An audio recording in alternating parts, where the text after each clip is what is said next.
argument about the marriage and live-in relationship. I'm Vanessa Idan. I'm Ronald Roman.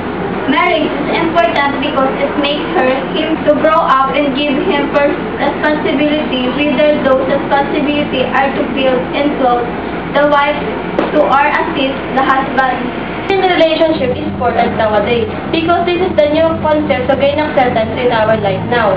And they are not take the association of marriage and they do stay together as like a couple. But the marriage having increased incidence and social acceptance of the birth, cohabitation, premarital, sex, and childbearing. No, but we have to accept the live-in relationship is absolutely new type of concept that we new generation is used. But what you can get from live-in relationship, freedom, escaping on obligation, that is against low end to the charge. Excuse me, but you have to think that many people nowadays think that living together before marriage is reasonable, taking a car for a test drive. That's a trial period and without it, how can you discover that two of you are compatible? Yes, but marriage is supposed a man and woman together in sync in their relationship. Okay, how can you prove it? It is supposed to take a person out of the hectic lifestyle that stays him an organized environment, giving them inspired to follow in life and children to learn on. I'm not believing you. How can you guarantee that the one man in the relationship will turn out to be a loyal partner to you? And what if he leaves you with your kids and run away without knowing? You gotta pull on that thing. You have to think for it.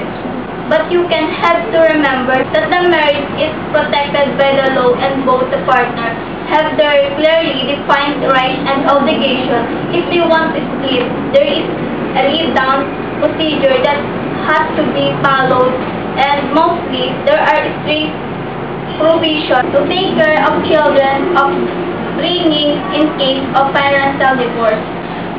Does it really existing? Because for me, living relationship has to form a scenario for each other, view and choices, and falling in love with each other.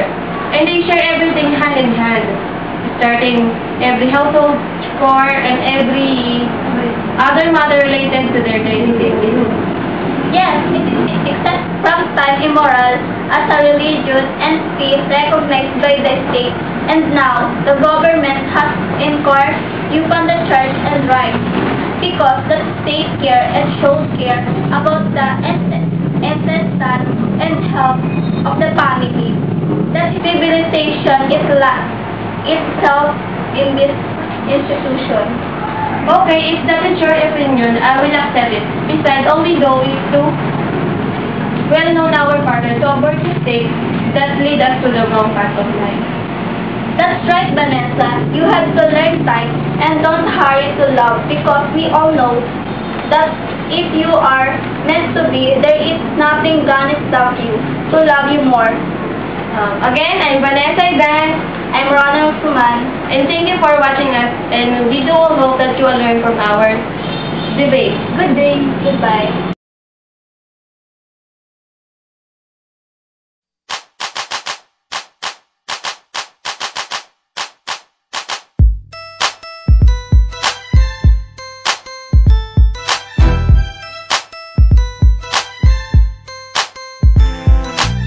Marriage is important because it makes him to grow up and give him first responsibility, whether those responsibilities are to feed and clothe the wife to or assist the husband.